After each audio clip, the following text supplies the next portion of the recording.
Hello, good afternoon. Good afternoon. I came earlier. I had to delay that live because the challenges here in the Gambia are just too much. But I'm here again and I'm going to redo the live. So basically, it's to discuss the issues in the Gambia that we have. And it's not easy. Just the challenges of even trying to work on a normal day and the light is going on and off is challenging, with no, how do you call it, no notification or anything. You want to work during the day, the light goes off. Your whole system is down. You want to work in the afternoon, it goes off. You want to work at night, it goes off. The heat, and the fact that there's no respect to the population as far as notifying them on what is going on so that people can be aware and prepare themselves to say, okay, this zone to this zone, from so and so date to so and so date, electricity will be off at so and so time. That way people can prepare themselves. Things are hard right now. People are buying food, fish, meat, keeping it in the freezer, and they think the light is stable. Next thing is on and off, on and off. But if people know, if there's a time frame or days, people can now prepare themselves properly, and these are just little things that, make a country move. But the fact that there's absolutely no communication, there's no, how do you call it, notification to tell people tomorrow or next week we are starting to cut off and it's going to be on zones, zone so. People prepare. That way food will not be wasted. People can plan their life. People will know that at so and so time you know them off, so and so time you know them on. And these are little things that, it's nothing but showing signs of respect to the citizens. And let us always stop just blaming the president. Let us blame also people that are given positions or companies that are given the mandate to run the electricity or run certain things in this country, because everybody should be held responsible. We are all citizens of this country, and individually we have to be accountable for what we do. We have to be accountable for things that we are responsible for. When we don't have jobs, we say we want the job. When you are given the job, the moment you get comfortable, it's like you only care about what you get at the end of the month. That attitude must change because it is a responsibility. A country with 2 million inhabitants, even though it's a small country, trust me, these are lives. These are people's lives, people's livelihood. Halis amut, business things are not moving. The economy is bad all over the world. But other countries are striving through the bad economy. How? By things like this, notifications, warnings, just the respect of having people telling them what to expect and what not to expect. It's sad that you sit with no notification, light goes off. No notification, it comes back on. Even if you have a generator, it puts a stress on your generator. If you have, batteries, it puts a stress because it's going on, off, on, off, on, off. Machines I refuse to buy a generator anymore because my generators are spoiled based on that. Your electrical appliances are spoiled based on that. Hi, Sister Lion Jadama, how are you? Hi, Amina Falsonkor, hi. These are all stressful. Now, I came here today to talk about all these little issues that are affecting us as a country. Traveling alone is a stress. Let us start with that because the airport is a point of entry for anybody, investors, citizens, guests, anybody. And it is very crucial. It is crucial to make sure that proper service is given at the point of entry. That the point of entry of the country should be that anyone that comes through there should say, wow, because that's the first impression. When you're traveling out of the country, there's already almost how many people sitting at the door. You don't know who is really working and who is not working. At the door should be two people, one taking your passport, looking at it, and asking if you have a boarding pass, and if the line is big or queue is long, then the other one assist and do the same. That way it goes through. There's smooth transit into the airport. You go in, make a proper queue, line, pay your $1,000, go in and line. The only professional people, most of the professional people there are from the airlines. They're well dressed, clean, nice shirt, standing there. They receive you very nicely, very calm, look at your passport. That should be the whole airport system should look like that. The whole airport system should look like that and be like that. You know, we don't need 1,000 people to surround you. The fact that people are surrounded, imagine you're a foreigner, you're not used to that. You're going to think somebody's going to snatch something from you or take something from you. And this attitude of always so nakam nak, you know, and all that. We need to stop that attitude of begging. It's not nice. You know, times are hard, things are hard, and this is why we should vote wisely. You understand? This is why we need to not just say, okay, I'm just going to the airport and just while away time. If you are not supposed to work at that time and you are not scheduled to work at the airport, don't go to the airport. My friend, you can go and get a second job somewhere. You don't need to hang around the airport. There's too many people around the airport. Coming from outside into the country is a disaster. I think proper organization should be taken. Proper organization should be taken so that when people come, don't forget you're flying in. The flights inside the plane is always cold. They make it so people are comfortable. When you come out under that how many degrees heat on the tarmac, get into the bus no AC, no air conditioner in the bus. Then you come into the lounge. The lounge is crowded. No one's respecting to queue. But then you have so many officials just standing around. They don't know what to do or how to control the people to queue. But what is surprising is when Gambians are in international countries and they go through to get into the plane, they all seem to queue without even being told. So why when we come to our country, we cannot do the same? We cannot queue. We're all rushing to go where? Queue, so that it also makes the job of the officials that are standing there easy. And the officials that are standing there, when you see that people are queuing, don't add insult to injury by coming and asking redundant questions. You have a queue, the queue is going a certain way. Just direct the people where to go. We don't need 1,000 people. The airport is already cramped. The air conditions, this time when I came, I asked what happened to the ACs. All I saw was these big, giant, ugly fans all over the airport. Over the immigration officers, there's fans, regular fans hanging on the wall. What century is this? These officers are sitting there with heavy uniforms. Hot. How do you call it? The passengers, the visitors, hot. Everybody's hot. Then the body odor here. That alone makes you claustrophobic. I felt faint. I felt like almost passing out. What happened to the central air at the airport?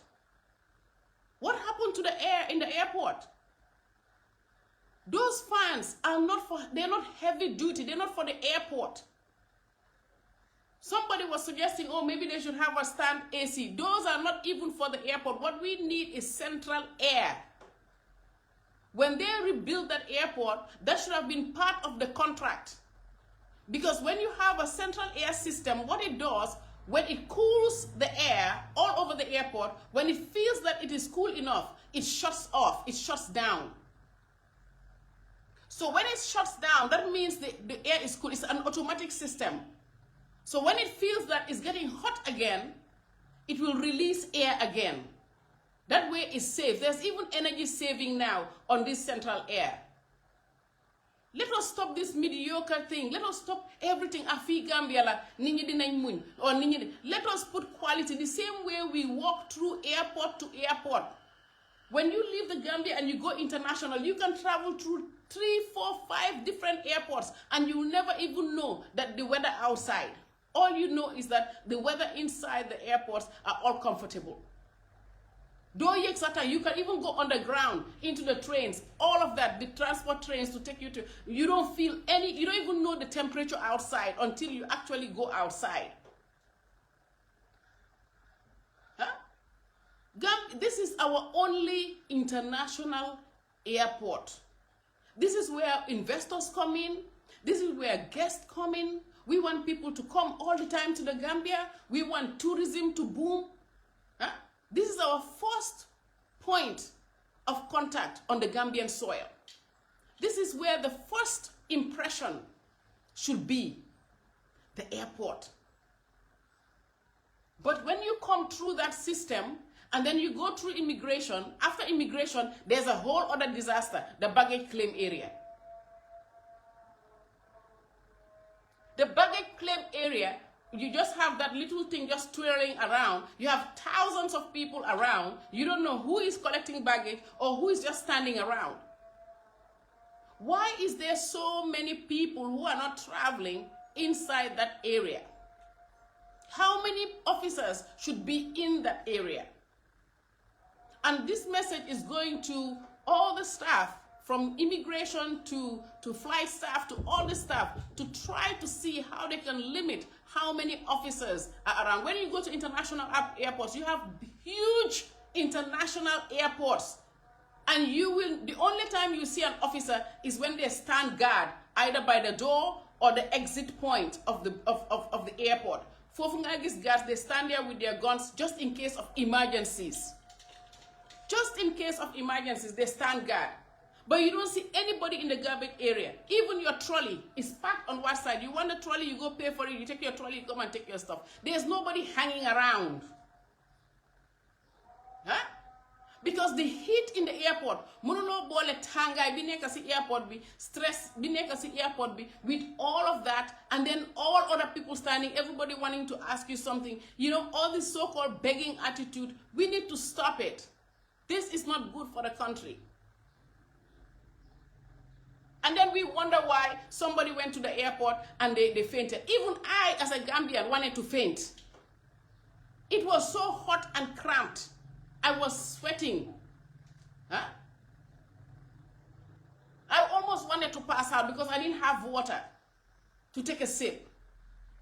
Huh? I even felt sorry for the immigration officers that were sitting there under that little fan. I said to the man, he's sweating. I said, this little fan, my friend, this is not helping. Because it's not only cooling for you, it's supposed to cool you and the person standing front and all here. So it's hot. Huh? Let us have respect for our people, for us. Because it's through all this comfort that we can now do better as people. Let us not look at Gambia. Gambia la. My sister, this is not Europe, this is Gambia.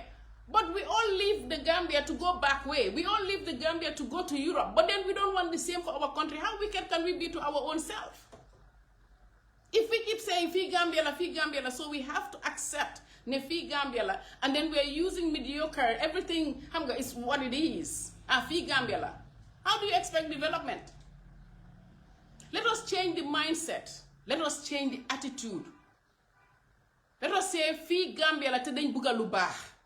Fi Gambia la, and it's high time we too we elevate.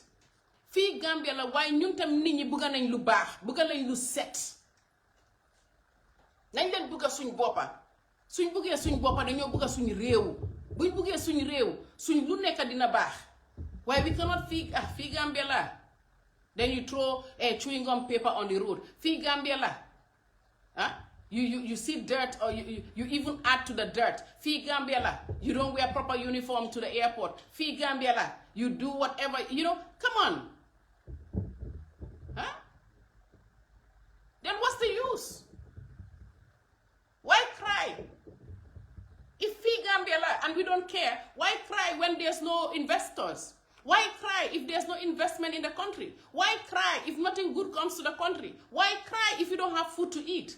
Why cry if you don't have proper medical attention? Why cry if people are dying in the hospital? Why cry if your children don't have education? Because guess what? It's that attitude of, Fi Gambia la.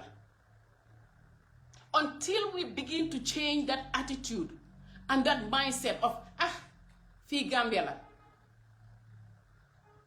we will never have nothing good coming for the country. The attitude has to change. The mindset has to change. Bo demee nga yey chewing-gum kay bi soo ko sànni for ko nga denc ko ba nga egg kër nga sànni ko sambalit. It starts from that. It's not only the officials, it's not only the president, it's us also as people. When you, the people, are ready for a real leader and a change, it starts from you. I always tell people, changing the head and not changing the body is useless. It's not about changing the head. It's about the whole body.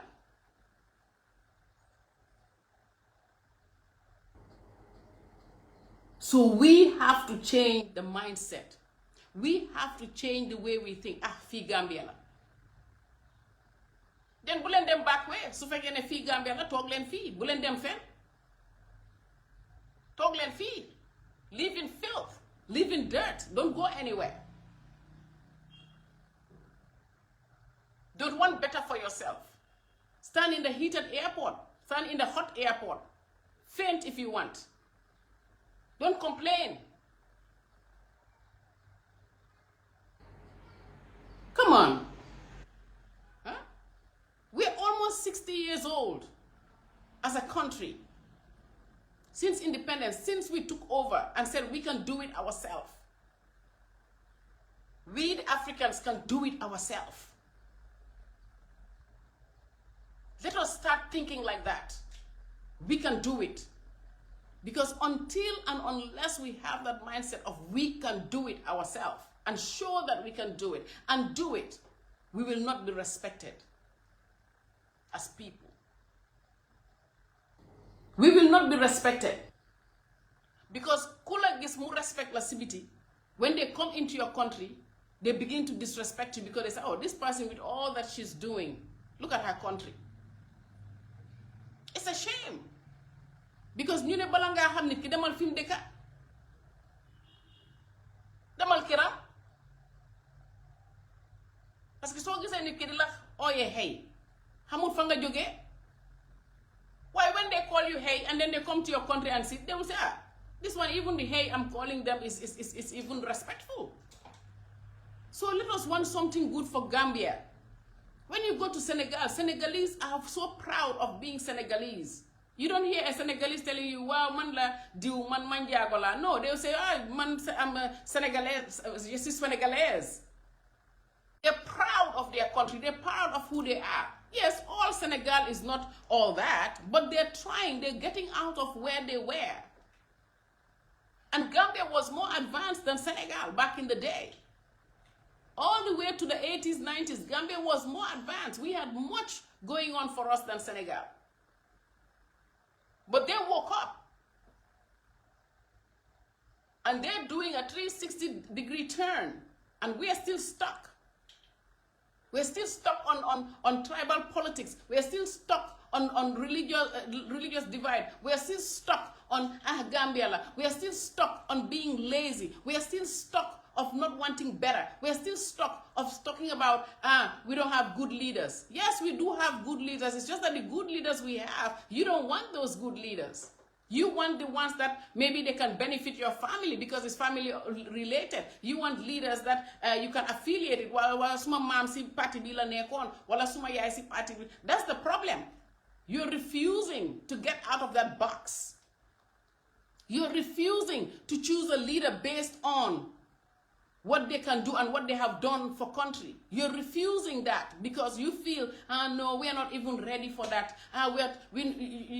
This person is too advanced. Isn't it advancement we want? Look at how many deportees we have. Today, if the country was very advanced, you think people will leave? Huh? When do we sit and say we want good for ourselves? We want quality, not quantity. Huh? We can sit here all day and blame the president, blame this, blame that. We play the blame game all the time. But then the moment we are in position, the moment we get into office, we are all quiet. The moment we are eating a piece of the pie, we are quiet. The moment opportunity comes, we are quiet. The moment we are sacked, we start running our mouth. You're not doing this to anybody but to yourself. People like us, we have the opportunity to pick up our bags and go anywhere we want. Because it's disheartening to see that you are helping and supporting people that don't even know what they want. And they sit there and play the blame game. They don't know as an individual, as individuals, they have a responsibility. Suñ la joxe place pour nga liggéey ci airport bi liggéeyal sa utmost best, work full-heartedly, because bi nga ut liggéey bi dafa miti bi nga ko amee nag waruta yomba. Now you have to serve and do your utmost best. Even if your friend Parker is not working, you as Peter work, give your 110%. Parce que boo génnee àddina yow kenn ay dem sa baameel bi. Buñ leen joxee position, use leen position ngeen def better. And if you see that you're doing better and people around you are not doing better, say to yourself, listen, it's either I report it, or in the next meeting I will voice it out. If they sack me, I'll come out and say it. Because it's high time we speak out and speak up for things that are not being done right. Because sometimes some people are working and some are sabotaging. And those people that are sabotaging, they're not sabotaging anybody but themselves. And then they turn around and cry that they're hungry or they're sick and they don't have hospitals to go. That has to stop. Regardless of how the votes go, regardless of how we go or what we do, this country is our country. We still have responsibility to work as people. Whatever you can contribute, you contribute. I'm not talking about building yourself a mansion. I'm talking about contributing in the country. It can be anything. It can be collecting the garbage in your street. It can be adding value. It can be helping. A lot of things we can do collectively as Gambians. Huh? But it's so easy to sit back and blame and blame and blame and blame and talk and talk and talk and castigate and castigate. Meanwhile, we ourselves have a problem. When we were at, how do you call it, at Morocco airport, the flight coming to the Gambia was mostly Gambians or Africans. And everybody was rushing. Meanwhile, in other airports, international airports, everything is orderly. Everybody's waiting for your number to be called or your because now they do A, B, and C. You wait to be called. Military, business class, economy, A, B, C, everybody's waiting. But the moment you go in a park where Africans are supposed, you see they are rushing. Huh? Then you see the Moroccan lady is standing there and maybe they're talking and they're gossiping about you. And this is the problem. And we demand respect. Why can't we be orderly? Why are we rushing? Is the plane going to leave you? You are right there at the gate. Relax. Stand back. Wait. Look at your ticket. But you all rush, go into the plane. Even inside the plane, you cannot even read your seat. You are sitting on somebody else's chair. Your seat is 26A. You are sitting at 14B. Huh? Creating a whole chaos inside the airplane. If you don't understand, ask. Ask somebody. Say, listen, I don't understand this. Which is mine. And then they'll help you. Instead of creating all this chaos. Huh? And the same chaos we are creating like that is the same chaos we come home and we are doing the same thing. Just like people with no sense of I don't know, responsibility or whatever. It's not even about education. Because education, especially the European education, is just to enhance us and know what is out there. But they give us sense. Sometimes it's nothing but simple common sense. Huh? When you come to our airport, it's the same thing. With all that heat and all the flamboyant, you're adding to that by pushing and making this and yelling at the top of your voice and calling, taking your phones, talking at the loud voice. You have no respect for people around you.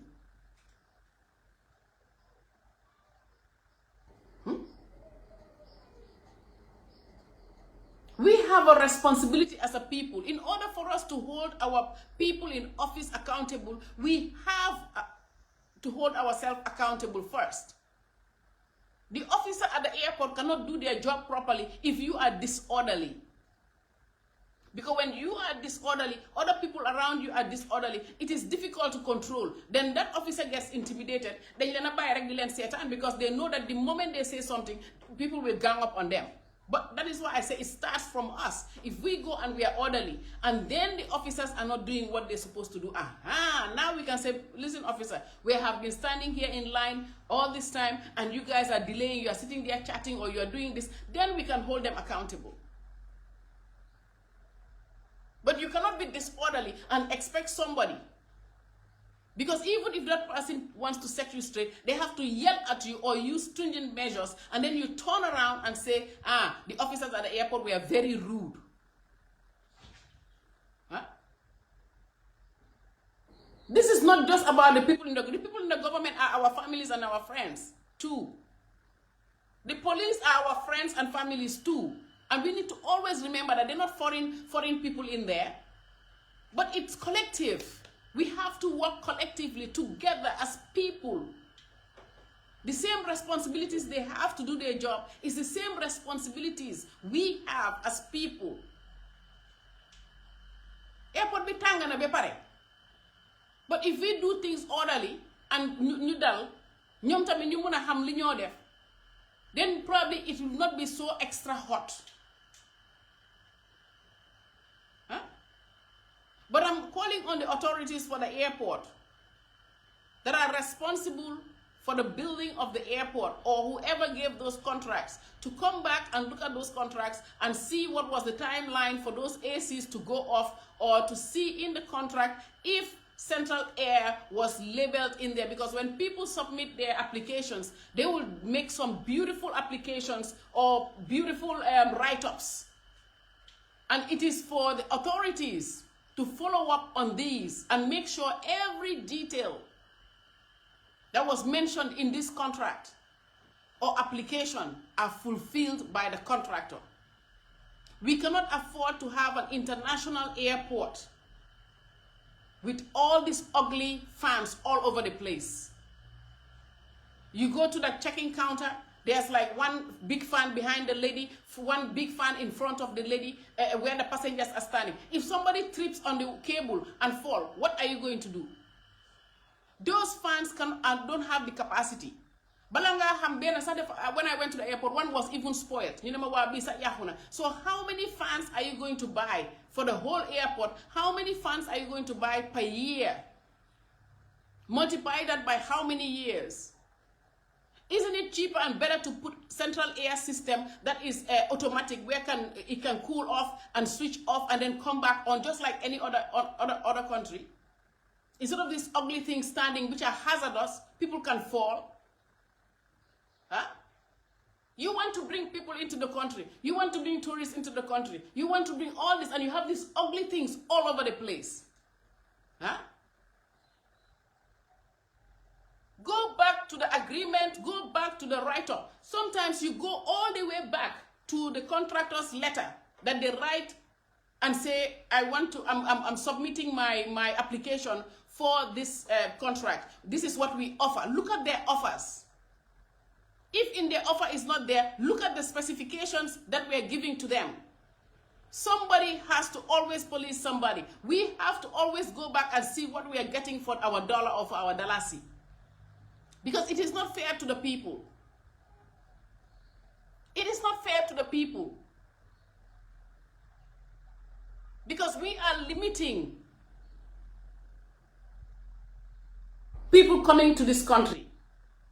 Once you have one bad incident, it spoils a lot for the country.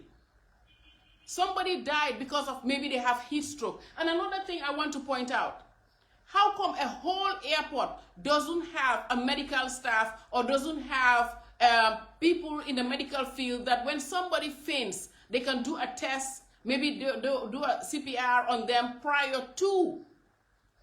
Because maybe that woman could have been resuscitated. Maybe she could have been, brought back. Maybe she just fainted and all she needed, maybe they put water on her or whatever. she was not dead. Don't we have any medical facility to assist? So just in case, these are all emergency situations. There is no airport in the world that don't have emergency staff or medical staff in the airport. They're always ready. Because things like this happen. People can travel, they have health issues.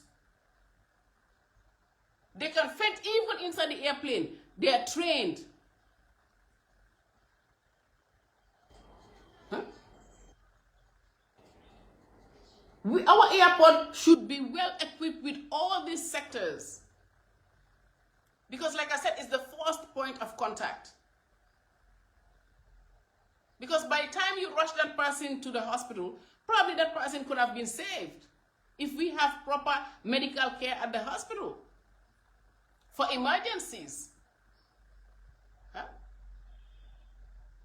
And then they can now be taken to the hospital for better follow-ups and care. Because maybe the person was still alive because they fainted. From what I read, the person fainted. It didn't say the person fell and died. It says the person fainted or they passed out. It didn't say the person fell and died. That means the chance of that person still alive was there. So they should be trained on CPR.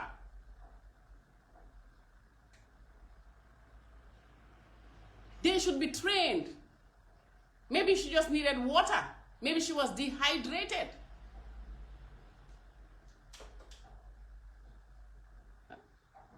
So these are all things that we need for our airport. These are international standards. We cannot afford things like this. It hurts our tourism. It hurts investors coming here. It hurts because people now are not well. There's climate change everywhere. Things are happening globally. But people have to know that when they come to a country, they're safe. However hot it is, you can even have something like that which has absolutely nothing to do with the heat.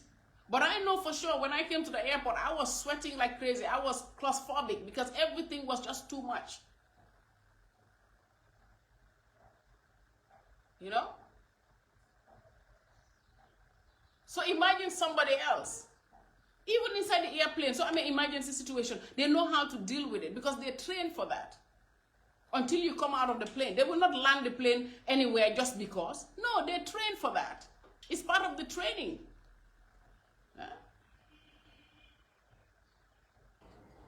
So we need to do things differently. We have to be ready.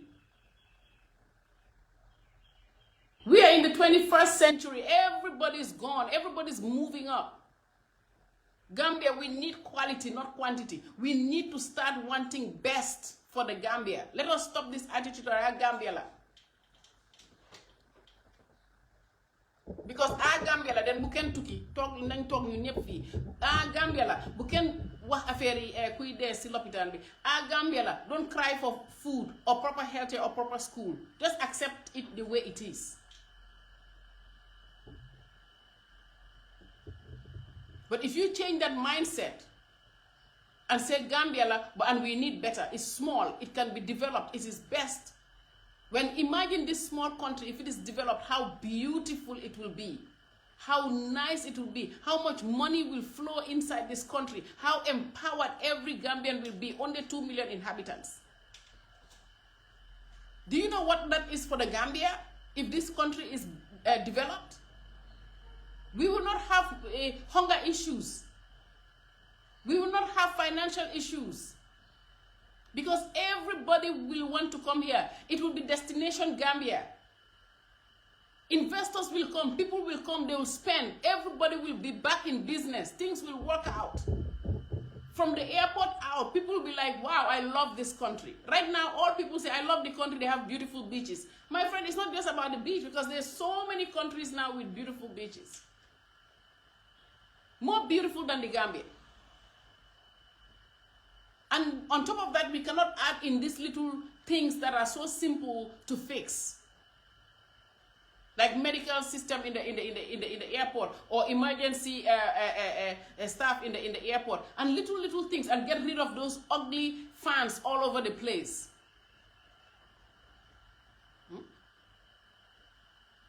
It's like we're going backwards instead of forwards. As much as we sit here, it's the president. The president is not working at the airport. You have CEOs at the airport. You have DGs at the airport. You have people employed to take care of that. The airport is already built. Take care of it. NAWEC is there. Take care of it. Let NAWEC come out and tell people when they are going to be off and on which area and which area. That is not the responsibility of the president. Yes, the president can put his foot down and make a mandate, like, I want to know what is going on at the airport. I want to know what is going on at NAWEC. I want to go, yeah, because he is the head of state. He wants to make sure that his country is running well, and he can design that and designate that to the ministry that is responsible for those areas.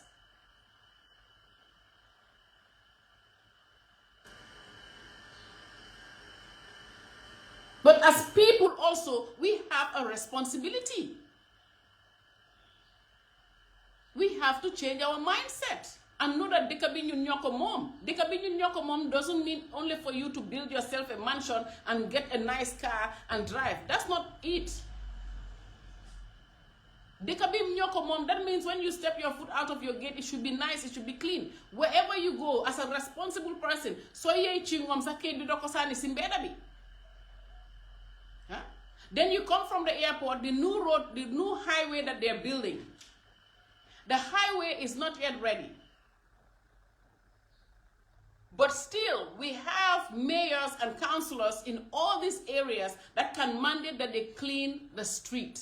There's sand, a newly built highway is full of red dust. When you take a video aerial, all you see is this red sand all over the place. It is not being cleaned. There are still no road signs or road lines or whatever. Drivers, most of these drivers don't even know about traffic rules, traffic regulations, how to drive, how to stay on one lane if you're driving slow, how to stay on the right lane all the way to the end. And if you're really going through traffic, the fast lane, they don't know that. You see somebody who's supposed to be on the slow lane is on the fast lane and driving 30 miles per hour.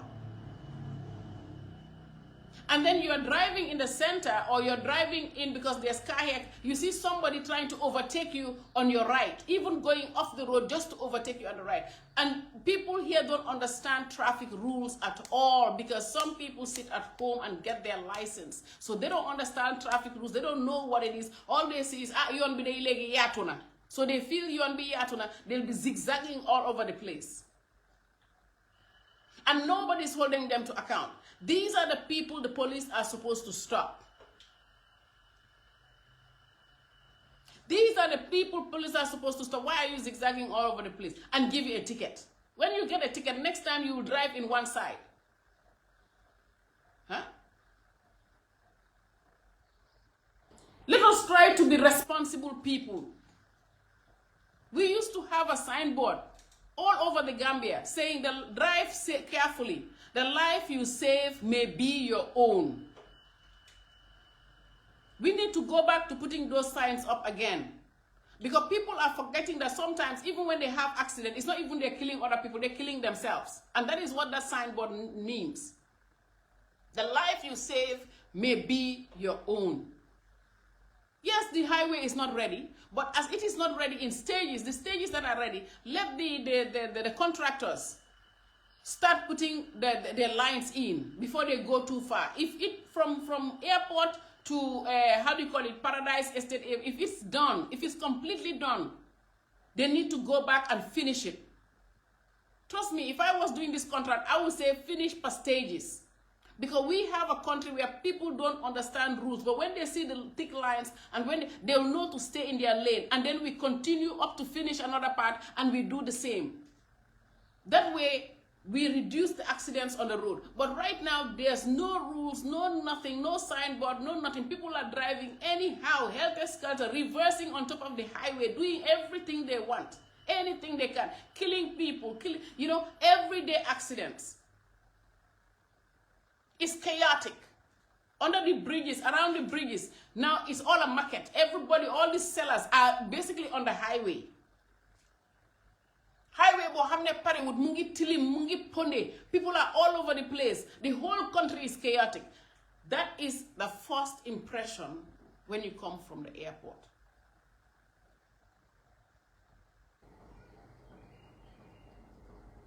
And the Department for Infrastructure and Road Construction that is responsible, please, when you're going to the airport, on the right-hand side, just before you turn to enter the airport, there's a big ditch, a big hole there. Please send somebody to go on just before you stop with the police or the there's another hole there. Please, because when people are rushing to go to the airport, you will not see that hole and you can go deeply into the hole. I avoided it very quickly before going into the ditch. Let us cover that hole because that's the entrance into the airport. And any other hole coming out of the airport, please try to fix it. Our airport, that is our face. That is where people see first before coming into the country.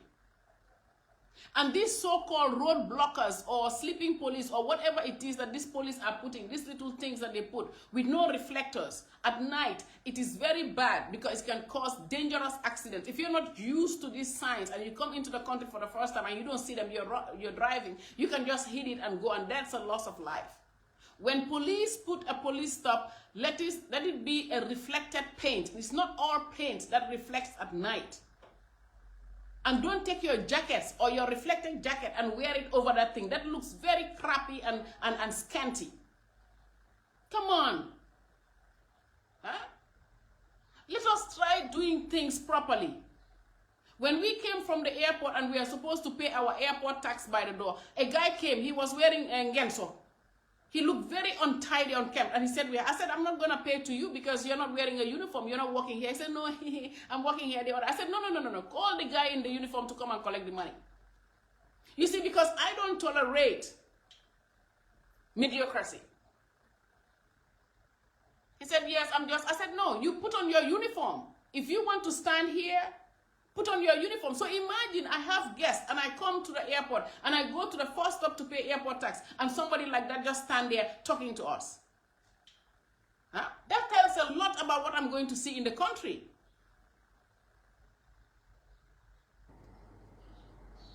Huh?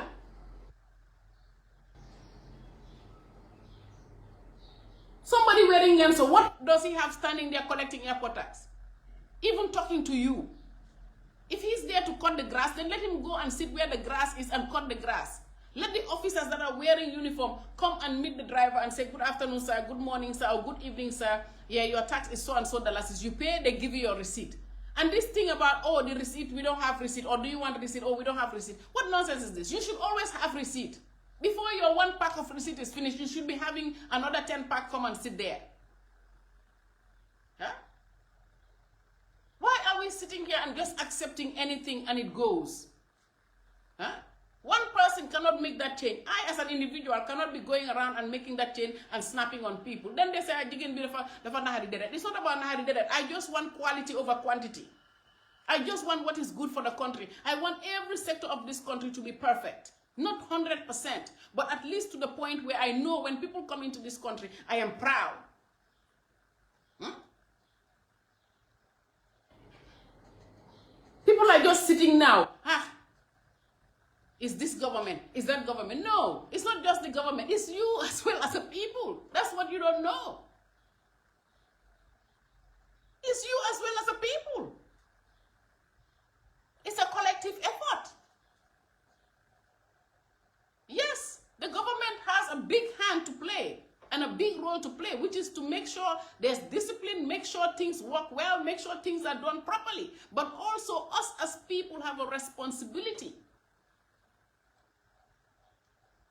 We have a responsibility because can do settle kenen tilimal. Bu yagé ki settle ngay tilimal muy settle ngay tilimal bu yagé mom tam dafa relax mu sona. Waye suy settle ngay settle bu yagé yeb set. That is how that works. Huh? This country needs a leader that can put stringent measures where people can be fined, people can be punished based on the crimes that they do by sitting in one place. Léegi tey dëkk bi ne church dëkk bi doxati because li fay xew right now has gone out of hand. Kenn du rey, kenn du maltreat waaye loo def you will be held accountable. And people will be fined in this road. Léegi tey dëkk bi ne church nit ñi dinañ drive ni ñu war a drive ñi war a dem def seen license dinañ am seen license boo mënutee pass exam bi doo dawal si kaw tali bi. Very simple. All this is just discipline. Dëkk bi dafa need discipline. We come from very disciplined backgrounds. Ñun suñ time suñ era ñi jógee si era boobu yépp dañ discipline. Suma morom yi xam nañ li ma wax. Everybody was disciplined because sa kër nga jógee dañ laa discipline. Te discipline startul si school. Du teachers yi ñoo ñu war a discipline. Kër gi la dooree. Kër gi nga door nga discipline. Soo saanee dara sa yaay ne demal for ko bale nañ kër gi yóbbu ko si mbalit bi.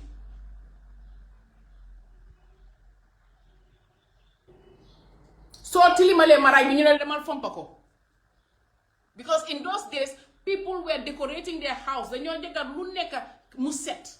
Even the poorest person këram dafa setoon. So discipline started in the ni nga waxee su kilifa yi toogee doo xool seen bët wala doo fa toog loolu yépp si kër gi la dooree. Sa yaay su la ooyee su lay xas doo ko xool si biir bët dangaa siga. The same sa papa moom su la koolee xamal ne boobu moom you are done for you better even sa yaay oola sa dan sa papa. All these were started from the home training, home hearing, all this discipline. Because in those days, 5, 6 o'clock, nga ñu ngi clean kër yi. So yow mi eewu dem school ñëw di tras my friend, you'll be punished. Wala nga dem balewaat kër gi yépp. Every compound, bu aku bi woo, bu olof bi woo, bu séeréer bi woo, bu joolaa bi woo, bu soose bi woo, yéppal bi woo, everybody was disciplined in those days. Time boobu noonu boo demee school, it's easy for the teachers. Because the teachers are training you now based on education and skills. Not home training you. Now, you go home, teachers yang la buga yar because sa kër yaruwuloo. So by the time you try pour yar la, amuñ sax jot pour teach la the basic skills or education in the school. Because children now are so wayward that it is a problem for the teachers to even teach them. And that is all our responsibility. Because when these kids are not teachable, then we sit here and say the education is poor, the education system this. No, the education system cannot be blamed if we have unruly children going to school. We can only blame the education system if our children are trained and then the teachers are not doing what they're supposed to do. Then we can point fingers and say, these teachers are not qualified, these teachers, therefore, they need training. You know, it all has a balance. It starts from somewhere. Now look at you, look around you in the Gambia. Just look around you. Can't care what everybody's doing. Set some more amatut. Huh? Set more amatut. Even simple thing as cleanliness. Huh? So my buga jenda something like mboha. I'm driving, looking who is clean to buy them mboha. Then I guess nga buga jenda gis kulo hati bakenam tie mboha bina buga nga. I mean, where are we now?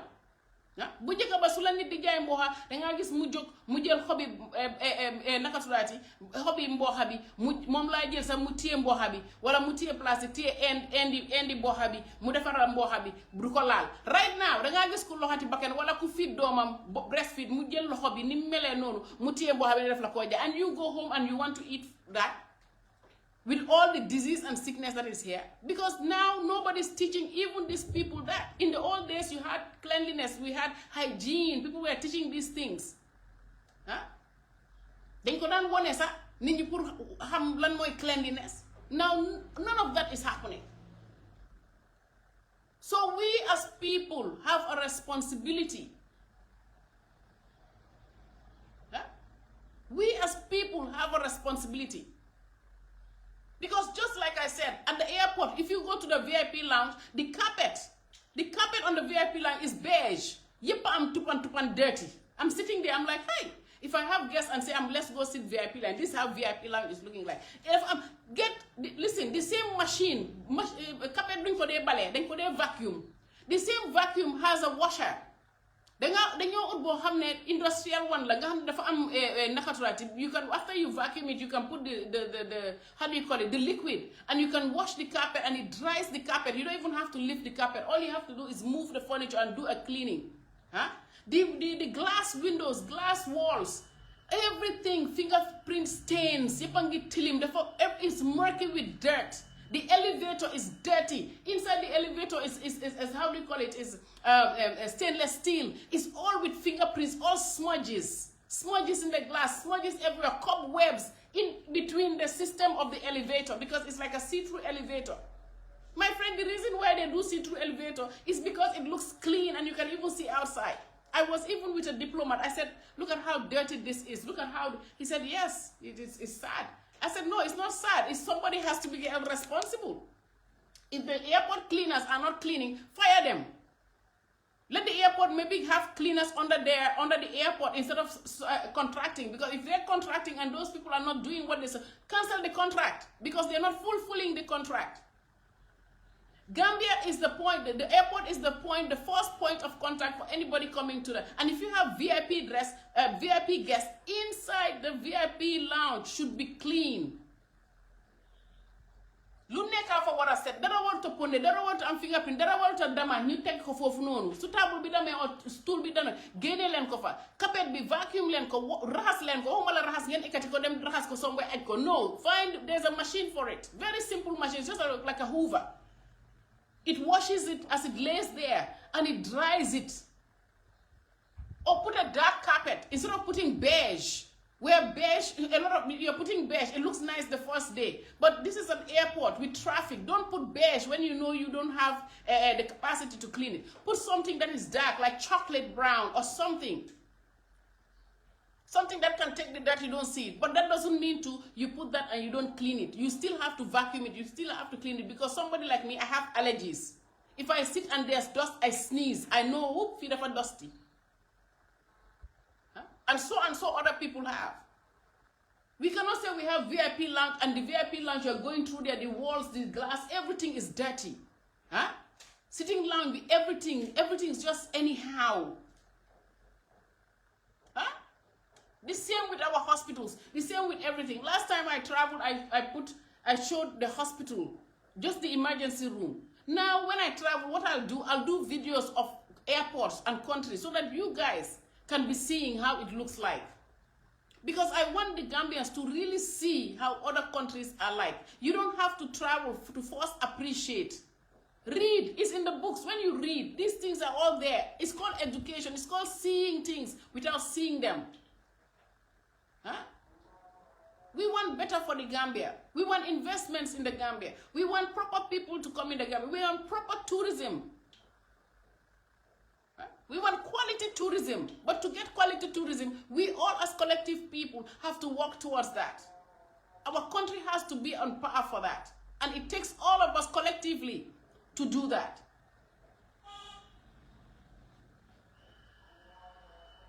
So let us try to do better for the sake of our country. It's nice to go to other countries. Amangi America is nice. Amangi fees. We are tired of being outside. We are tired of going outside. I want to be here. But my friend, when I came, imagine I came, I was so sick from all the dust and the pollution. I was sick, I had allergies, had the flu. For 3 days I was in bed. I was like, then on top of that, to add insult to injury, the light will go off in the morning. No, how do you call it? No message, no warning. Anytime in the afternoon, on and off. At night, 10 o'clock, it goes off till midnight or 2 o'clock in the morning. You cannot sleep. Everything is dark. Yangi Tangai. I had a generator. I had to stop buying a generator because legally the new fay new tal, new talat, fay. The generator afterwards it gave up because all that on and off, it spoils the switch. It spoils the system. Huh? So many things spoiling because of this anger. There's no consistency. There was no notice to say, listen, zone B and C of Legi, all the people from Bijilo area are going to have electricity from so and so time to so and so. That way we all can plan our life. Then from so and so, Brusubi to so and so are going to have from this time to this. That is how you do. That is how country is supposed to operate. Prepare the people. Huh? It's nothing but showing respect to the people. By showing respect to the people, you will not give them notice. You tell them how it's going to be like. Huh? Give them notice. Say, listen, we are going to start from the next 2 months. We are going to have shifts in certain areas. Lolu dara respect la rek pour askan bi. Because at the end of the day, nit ka ngay jënd electricity. It's not like GUC. We used to have GUC where you have power and you pay end of the month. Now you have to go and buy your electricity. Now it's hurtful to buy your electricity, which you now are giving us less than 30%. All electricity is 30% less. Now we still have to suffer and not have any notification on when our electricity is going on and off. Huh? The disrespect. I'm talking about disrespect. Some time ago, some guy from Nawe came into my house. I didn't want to talk about this, but I will talk about it because it hurts me. He came in and looked at my meter and immediately said my meter was tampered. I said, well, I wouldn't know if the meter was tampered because I just moved in here, not too long ago. I don't touch meters. I don't know about it. He said, well, it's tampered. I said, well, let me call your boss. So I called the office and I said, listen, this guy is saying the meter is tampered. So the guy started, I said, listen, let me talk to the boss so that we can see what to do because I didn't know about that. What do you mean it's tampered and I'm paying my cash power? He started arguing. I called the boss. The boss said, check the meter. He said, yes, it's tampered. He lied, talk. But very rude. The guy was very rude. Now, what is rude about this is, the guy went into my kitchen and saw all my appliances. But what he didn't take into notification is some of these appliances, most of them are called disconnect. You understand? I only use it when I want to use it, but I disconnect most of them because I'm not here. Most of the time, I'm not even in the Gambia. So I disconnect them so I don't have a short circuit. And all he saw was the appliance. Then he went to the living room. Then he said he wants to go to my office. Then he wants to go to the bedroom. I said, wait, my daughter is in the room. Wait a minute. He said, no, I said, listen, you cannot go into my daughter's bedroom without, he said, no. He followed me upstairs. Not only that, went into my dressing room. My dressing room is completely different from my bedroom. I have a whole room, which is just my dressing room. He went in there, walked in my whole dressing room as if even the clothes are electrified. He walked into the bathroom of the dressing room. From there, he walked into my bedroom, walked through my bedroom, and meanwhile he's still wearing shoes. He's walking on my carpets into my personal bedroom, into my bathroom. That was the utmost disrespect I have ever lived in this country.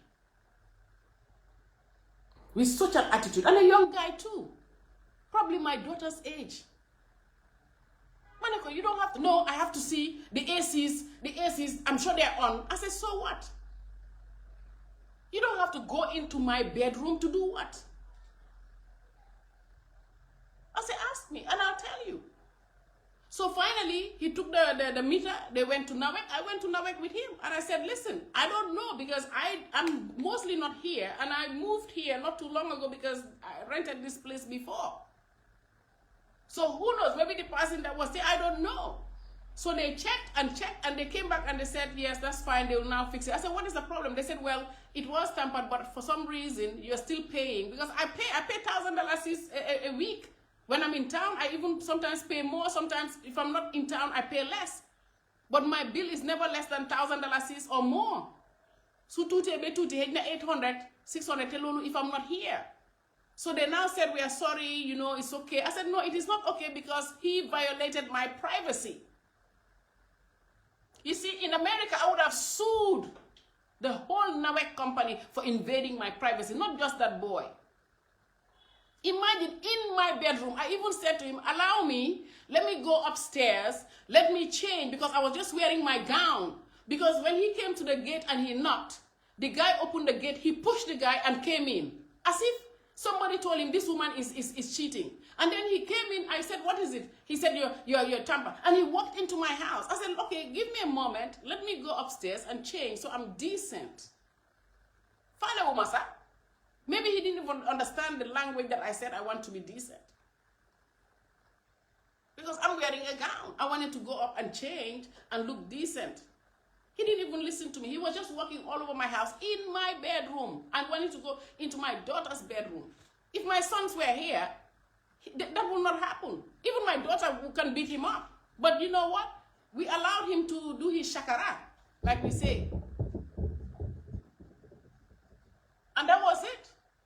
His bosses, of course, they apologized. I said, no, it's not just apology. You need to put this boy to, because this is bad. Problem because he's not supposed to. If he comes to a house, he can go around the house and see how many ACs there are because the connections are outside. He doesn't have to come into my personal bedroom to see that. He can ask me how many appliances I have and he can stand in the kitchen is there and look at it. But he does not have to go into my personal bedroom to do what there. And the behavior and walking around my house that is full of carpets. Even me, I don't walk into my house with shoes. I put my house shoe or I wear barefoot in my house. So, you know, all this nyaka respect, all this nyaka respect, nyaka set, tilim, is what is taking this country backwards. And we need really disciplinarian.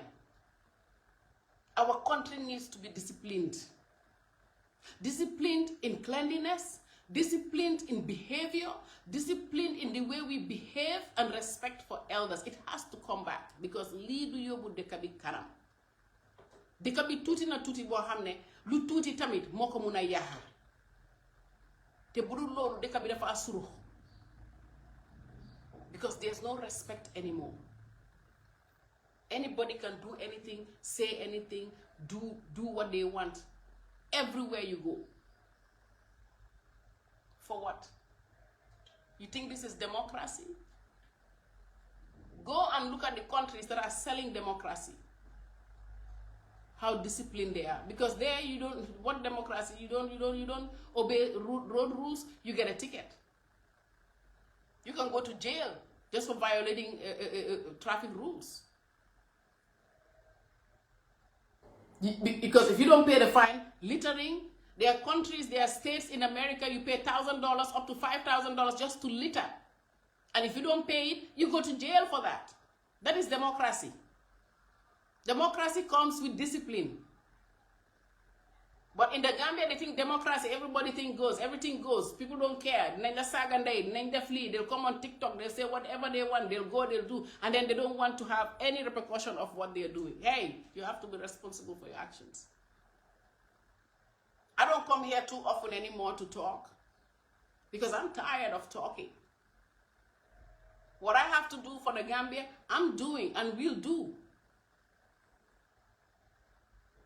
Because I'm setting a trend and an example for the people that are following me or people that say they stand with me and for me. Because I want to show them, hey, if you follow me or stand with me or follow me or stand for me, this is Manila Dohale. Because example starts from self. Nilai Dohale.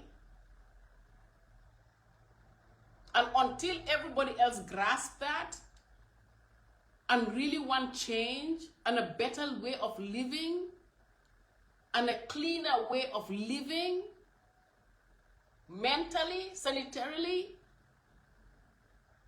then you can now identify the leader that fits that profile. Because that is everything.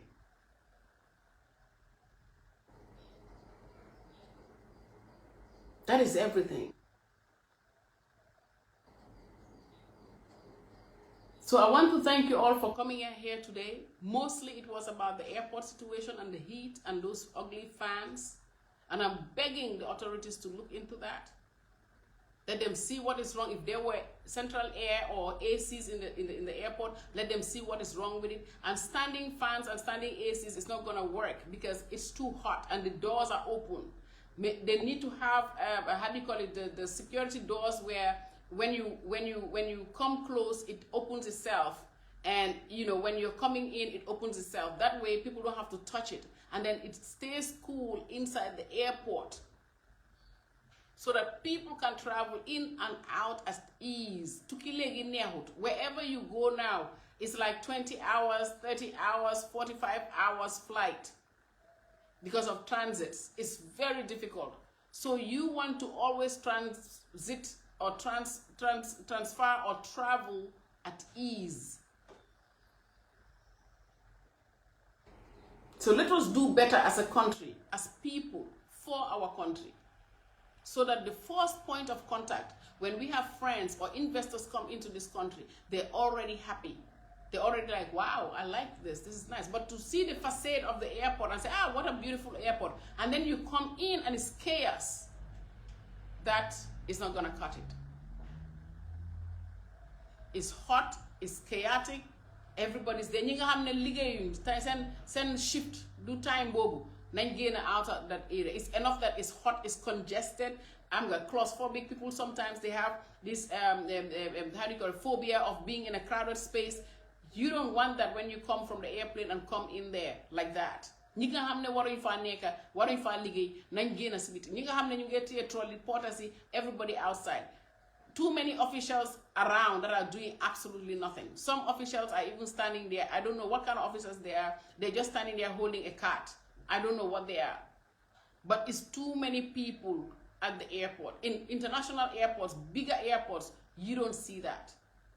Out of the entrance, you see everything is detected. Or you see only maybe 1 or 2 police or guards or immigration officers standing there. That's it. You come outside to take your luggage, there's hardly anyone there because everything is camera.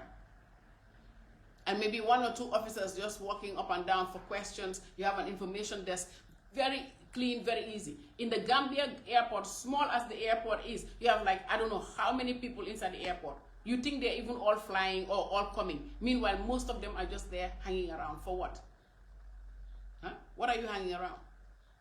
So let us limit all this at the airport.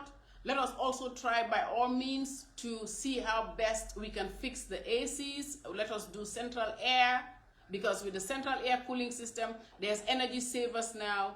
And when it goes, when the place is, when the, how do you call it, when the place is really cold, it shuts down. And then when it senses that it's getting hot again, it comes back on. So it saves electricity. With all the electricity we are wasting anyway, we might as well put it somewhere where it is useful for our inflow and outflow from this country. I want to thank you all so very much. I want you all to stay blessed. Let us strive to bring change.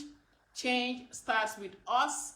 Let us embrace leaders that are ready really to change the status quo, change the mindset, change how we think, change what we do, how we do things, change for the better, wanting good for our country, wanting the best for the country. Let us take this mindset of, Gambia. No, Gambia. Our youths are suffering. Our medical system is still not there. Our food sustainability is still not there. Our, how do you call it, education.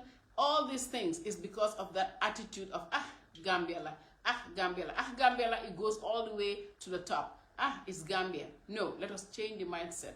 We are people first. We love our country. We want the best for our country. We want the best for our children. We want best medical health. We want best education. We want best everything. And we want to be able to eat, to be full, so that we can think and we can learn and we can expand and aspire. Thank you all so much, and you all have a blessed week ahead. Thank you.